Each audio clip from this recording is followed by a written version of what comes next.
شباب أولى إعدادي، صلى على النبي ويلا بينا نبدأ على طول. اليوم الرابع من المراجعات النهائية اللي بنحل فيها الاختبارات، والنهاردة هنحل الاختبار الرابع لمادة الدراسات الاجتماعية. زي ما أنت متعود، أول سؤال عندك بيكون الخريطة. دولة يوجد بها جبل كليمنجارو البركاني أهي. الدولة اللي فيها جبل كليمنجارو البركاني اللي عارفينه من الترم الأول واتكلمنا عنه كتير جدا، والدولة دي ذكرناها كذا مرة، هي دولة تنزانيا. دولة ايه؟ تنزانيا.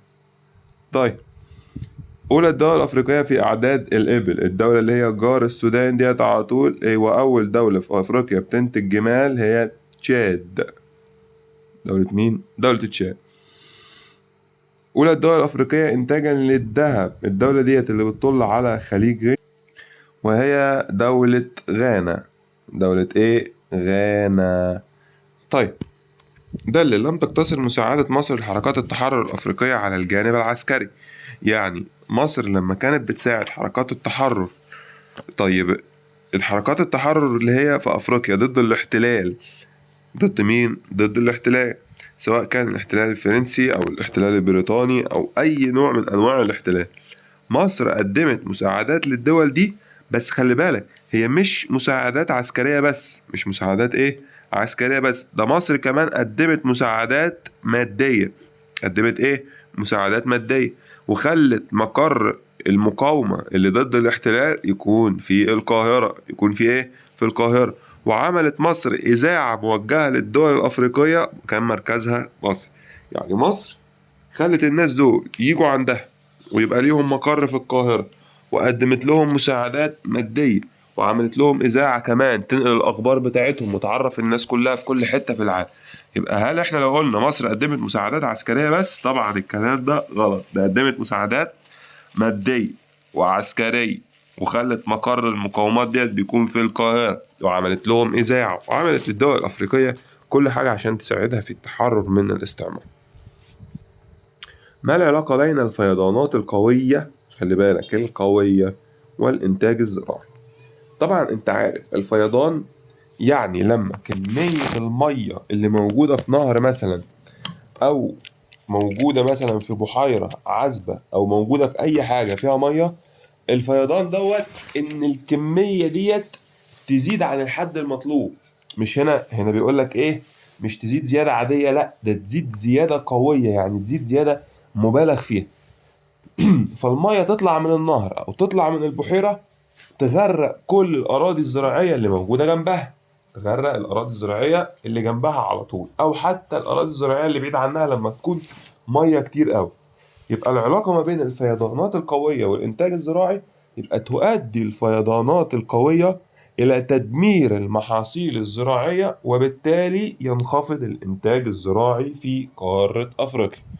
طب لو جه مثلا منسوب مياه عادي والمياه ما زادتش كتير، لا ده هينفع الانتاج الزراعي، لكن قوي هيضر المحاصيل الزراعية وهيدمر الزراعة في قارة افريقيا. طيب بعد كده السؤال بيقول لك صوب ما تحته خط. تعد كل من نيجيريا وتشاد والصومال اعلى دول افريقيا. خلي بالك اعلى دول افريقيا في ايه؟ من حيث معدل الوفيات. يعني ايه بقى؟ يعني دولت المفروض على حسب ما هو قايل ان اكتر نسبة وفيات في افريقيا بتكون موجودة في الدول دي. يعني دول، قال لك نيجيريا، مظبوط. قال لك تشاد، كلام جميل. طب الصومال؟ لا الصومال هنا بقى غلط. نبدل الصومال على طول ونكتب مكانها ليسوتو. مكانها ايه؟ ليسوتو. وليسوتو دي دولة موجودة في جنوب افريقيا. طيب معلش على الخط، القلم بايظ بس. قاد محمد علي بنفسه حملة إلى السودان ووصل إلى مناجم الذهب فيه. أنت عارف إن محمد علي كان عايز يعمل إمبراطورية، وكان عايز يأمن الحدود من ناحية الجنوب، فراح عمل رحلة إلى السودان. في الرحلة دي كان عايز يتفقد الإدارة، وكان عايز يبحث عن المعادن، وأمر بتجارة الرقيق. هنا بقى بيقول لك إن هو وصل للمعادن الذهب اللي موجودة في سنار. قول له لأ، ده وصل معادن الذهب اللي موجودة في دنقلة مش في سنار. تمام، دنقلة. كلام جميل. 3. حصلت الجزائر على المركز الثامن عالميا في مؤشر مساعدة الغرباء عام 21. طيب ده حاجة من العوامل البشرية اللي هي بتبقى مفيدة للسياحة. مفيدة للسياحة ازاي؟ يعني انت عندك الدول بتاعت العالم الناس اللي فيها بتساعد الناس الغريبة لما يجولها؟ لا، مش الجزائر. ده كانت مين؟ ده مصر هي اللي خدت المركز الثامن عالميا ان الناس اهل مصر بيساعدوا اي حد غريب يجي عليهم. يعد النهري اسرع وسائل النقل على الاطلاق؟ لا طبعا، ده مش النقل ده النقل الجوي. وهو خلي بالك الاسرع والاغلى. الاسرع والايه؟ تعاني قارة افريقيا بشكل عام من مشكلة سكانية في ضوء العبارة حدد الأثر الناتج عن زيادة عدد السكان بشكل لا يتناسب مع معدلات النمو الاقتصادي في أفريقيا. يعني إيه؟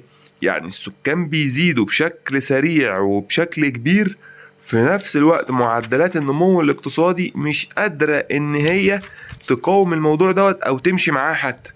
يعني إيه؟ عدد السكان بيزيد، إحنا الاقتصاد بتاعنا هو يعني ما عندناش أي جديد. طيب ده أدى إلى إيه؟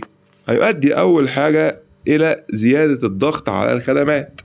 يبقى أول نتيجة الضغط على الخدمات. يبقى المدرسة اللي المفروض تاخد 1000 هنحط فيها 2000. ليه؟ لأن عدد السكان زاد وإحنا ما عملناش أي تنمية اقتصادية إننا بنينا مدارس جديدة. يبقى الضغط على الخدمات والمستشفيات اللي هي جزء من الخدمات برضه. وهيحصل كمان زيادة للاستهلاك في الموارد الطبيعية، المياه العذبة والطاقة والأراضي الزراعية. فهيقل نصيب الفرد من الموارد الطبيعية، وده بيهدد الأمن الغذائي والأمن المائي. يبقى يحصل ضغط على الخدمات ومش هيبقى متوفر فرص عمل، ونصيب الفرد هيقل من الموارد الطبيعية. ليه؟ لأن كمية المية اللي بتقضي مليون لما تبقى هي كمية المية تديها ل2 مليون أكيد طبعا مش هيكفي. طيب مثلا أنت معاك إزازة مية في الفصل بتاعتك أنت لوحدك، فأنت هتشرب لتر. لو بقت نفس ازازه الميه دي بقى مع الفصل كله كل واحد هياخد نقطه، فمش هتكفي. اللي احنا بنسميه تهديد الامن الغذائي والامن المائي، وان نصيب الفرد من الموارد الطبيعيه كان بيقل. السؤال اللي بعديه على طول بيقول لك 2 من محاولات القاره الافريقيه لحل المشكله السكانيه. احنا قلنا دوت في اول اختبار عندنا، قلنا اننا نرفع سن الزواج عن طريق اننا نعمل قوانين تجرم الزواج المبكر، نهتم بدعم المرأة اجتماعيا ونوفر لها فرص تعليم وفرص صحة وفرص عمل، نعمل مشروعات اقتصادية تسد حاجة السكان، نعمل مدن جديدة، نحط خطط علشان نقلل فيها الزيادة السكانية عن طريق اننا هنعمل حاجة اسمها تنظيم للأسرة. ومش برامج تنظيم أسرة ضعيفة زي ما كنا بنقول، لا نعمل برامج تنظيم أسرة بجد تنظم الأسرة بجد. اكتب ما تدل عليه كل عبارة. عملية بيع وشراء البشر كعبيد واستغلالهم في العمل الإجباري وحرمانهم من حريتهم وحقوقهم. طيب هنا انت بتبيع وبتشتري، مش بتشتري سلعة، مش بتشتري ازازة مية ولا ازازة حاجة ساقعة، لا ده انت بتشتري انسان. بتشتري ايه؟ انسان بتشغله عندك مدى الحياة غصب عنه، ولو ما اشتغلش هتعذبه وهتمرمطه وتبهدله اخر مرمطه. طب عملية البيع دي بقى احنا بنسميها تجارة الرقيق. تجارة ايه؟ الرقيق. ميناء بأفريقيا حصل على المرتبة الخامسة عالميا لعام 2022.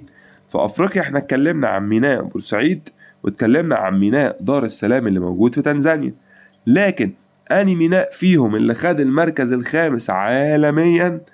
ليه؟ لأن حصلت فيه أعمال تطوير. ده طبعا كان ميناء في المغرب وهو ميناء طنجة. مدينة اتخذها الأمير عبد القادر مركز للمقاومة ضد الفرنسيين. طيب انت عارف ان اول لما الفرنسيين وصلوا للجزائر طلع عبد القادر الجزائري وقف في وشهم وهزمهم اول مرة، بس بعد كده اتجمعوا وراحوا حاربوه ونجحوا ان هم يخلوه يستسلم. طيب ايه هي المدينة اللي كان بيقاوم منها؟ هي مدينة بسكرة. بما تفسر اندلاع الحرب بين البريطانيين والهولنديين في جنوب افريقيا. ايه اللي خلى بريطانيا تحارب هولندا في جنوب افريقيا؟ بص بقى، بسبب خلي بالك قوي اكتشاف الذهب والماس. بسبب ايه؟ اكتشاف الذهب والماس. لما اكتشفوا ذهب وماس بريطانيا طمعت فيه وهولندا طمعت فيه، فحاربوا بعض الاتنين، فبريطانيا هي اللي كسبت. ازدهار حركة التجارة في السودان خلال عهد الخديوي إسماعيل. طبعا انت عارف ان الخديوي إسماعيل كانت أحسن فترة جت في تاريخ مصر، وفي نفس الوقت كانت أكتر فترة فيها مشاكل. طيب احنا عايزين نتكلم عن التجارة. ليه حركة التجارة في عهد الخديوي إسماعيل في السودان ازدهرت؟ بسبب استقرار الأمن. بسبب إيه؟ استقرار الأمن، وبسبب إنشاء العديد من الطرق والمراكز التجارية. يبقى استقر الأمن، والراجل ده عمل كتير من الطرق والمراكز التجارية اللي شجعت التجارة وزودت التجارة. تكثر الشعاب المرجانية بأشكالها ألوانها الجذابة في قارة أفريقيا بالقرب من سواحلها. طبعا أنت عارف من الترم الأول إن المنطقة بتاعت البحر الأحمر والمحيط الهندي هي دي اللي فيها شعاب مرجانية. طب دي فين في أفريقيا؟ دي السواحل الشرقية. تأتي دولة نيجيريا في المرتبة الأولى أفريقيا من حيث أعداد. يعني هنا خلي بالك، أنت عارف إن نيجيريا هي أولى أفريقيا من حيث عدد السكان، صح كده؟ طيب لكن هو هنا بقى بيسألك لأ، إحنا هنا بنتكلم عن الثروة الحيوانية.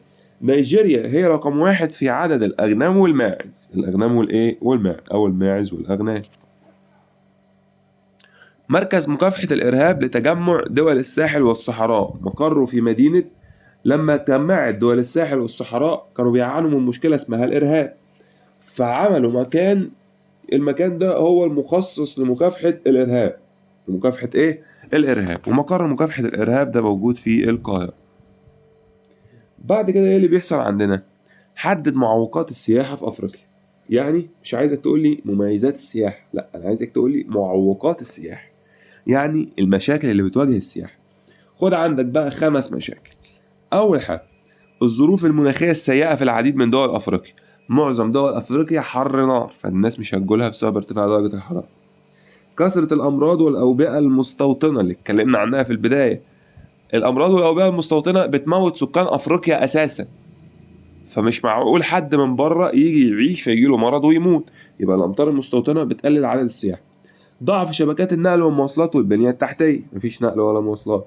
تعرض بعض الدول لأزمات ونزاعات عسكرية وسياسية. الدول أساسا مموتة بعض، مفرتكة بعض، فما فيش حد هيجي يحط نفسه في النص في وسط الصراع ده، ما هيموت، فبالتالي مفيش سياح هيجوا. طيب بعد كده، تحدث الكثير من السكان المحليين لهجات محلية ولا يجيدون الإنجليزية. يعني أنا سايح بتكلم إنجليزي، هاجي أتكلم مع حد محدش هيفهم، فبالتالي مش هاجي الناحية دي. قارن بين النحاس والحديد من حيث الاستخدام. عندك معدن النحاس ومعدن الحديد. هنا مش عايزك تقول لي الدول ولا بنجيبه منين، لا انا عايزك تقول لي بنستخدم ده في ايه وبنستخدم ده في ايه. بس احنا جدعانه مننا هنقول المقارنه كلها. الحديد مطلوب مننا نقول ان احنا بنستخدمه في ايه. والله الحديد بيستخدم في صناعه الصلب وصناعه وسائل النقل. صناعه ايه؟ الصلب ووسائل النقل. طب النحاس بنستخدمه في الصناعات الكهربائيه والالكترونيه وصناعه الاسلاك. اسلاك الكهرباء اللي موجوده عندنا كلنا دي اساسا مصنوعه من ايه؟ مصنوعه من النحاس. طيب افريقيا بتنتج قد ايه من الحديد؟ 4%. والانتاج دوت مش كله بنصنعه، لا ده احنا معظمه بنصدره للدول المتقدمه. واكتر دوله بتنتج حديد في افريقيا هي جنوب افريقيا. في النحاس بننتج 15.7% من الانتاج العالمي، وبرضه معظمه بيتصدر للدول الاوروبيه المتقدمه اللي هتستخدمه في الصناعه. ما رايك في جهود محمد علي لتطوير الزراعه في السودان؟ طبعا عارفين ان محمد علي دخل السودان وعمل اصلاحات في كل حاجه.